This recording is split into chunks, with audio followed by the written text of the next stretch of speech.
Kumusta mga kabasketball? Super Chris TV. Pag-usapan pa rin po natin ang ating Team Gilas Pilipinas. Ito meron akong balita para sa inyo.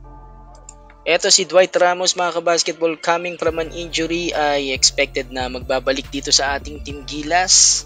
Ayan, para po sa second window ng FIBA Asia Cup Qualifiers. Nung second game niya dito sa Japan B-League sa Leavanga Hokkaido, 19 points kagad yung ginawa nitong si Dwight Ramos. A dominant victory para nga po dito sa kanyang team. Galing po siya sa isang surgery, sa injury itong si Dwight Ramos, pero mukhang okay na itong si Dwight Ramos.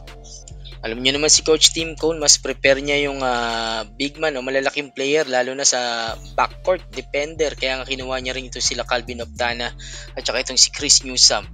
Excited na rin tayo, magkakasama na ulit itong si Kai Soto at saka itong si AJ Edu dito sa Gilas Pilipinas since FIBA World Cup noong 2023. At syempre, naglalaro na sila pareha since FIBA Under 16 dun sa Gilas Youth. Malaking bagay na mga kabasketball. Dalawang big man natin, isang 7-footer at meron tayong 6'10", almost 6'11", itong si AJ Edu.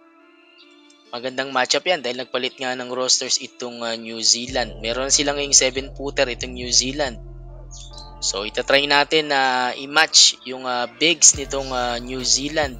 At ito mga kabasketball, markahan nyo na yung data sa mga nagtatanong. Ito po yung training ng ating Team Gilas Pilipinas, November 15. Closed door yan mga kabasketball, hindi natin alam kung bakit.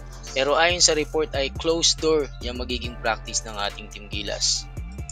At ito pa mga kabasketball, according sa mga news at sa mga sources na lumalabas, although nasa lineup na itong si AJ Edu, kinumpirma itong si Ginebra assistant coach na si Richard Del Rosario na parte pa rin o magiging parte pa rin ng rosters ng Gilas itong si Japet Aguilar dahil kailangan nga nilang mag-decide sa final 12. Syempre gusto nila makasiguro na hindi naman tayo madidihado sa height pagdating dito sa New Zealand. Kaya nga pinapakiusapan ng Team Gilas, itong nila Coach Tim Cone, itong si AJ Edu na kung maaari sana agahan yung pag-uwi dito sa Pilipinas para makapag-practice agad kasama yung mga Gilas players kasi kailangan nga niya na mag-catch up dito sa sistema ng ating Team Gilas, yung triangle offense dahil hindi niya pa nga alam yan, hindi pa siya familiar dyan. Yung huli kasing pinaglaruan ni AJ Edu dito sa Gilas, kay Coach Chot pa yun doon sa may FIBA World Cup. So ngayon pa lang siya maglalaro under Coach Tim Cone dito naman sa FIBA Asia Cup Qualifiers. Yun yung medyo matagal mga kabasketball, no? Yung pag-adjust sa sistema ng isang coach. Yan, so siguro ayaw lang ni Coach Tim Cone na madihado tayo dito sa big man. Isa pa yung system ni Coach Tim Cone na triangle. Kabisado na kasi ni Japet yan parang si Scottie Thompson. So, yan yung maliwanag na sagot sa mga nagtatanong kung kasama pa rin si Japet Aguilar. Ayan, kinumpirma nitong Team Gilas na kasama pa rin sa rosters itong si Japet Aguilar. So, abangan na lang natin yung official rosters or final 12 itong Team Gilas. Usually a day before the game inilalabas ng Samahang Basketball ng Pilipinas yan yung official rosters ng Gilas.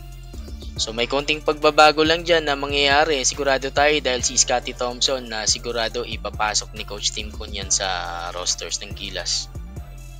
Eto, reminders na lang mga kabasketball para dun sa mga hindi pa updated, no?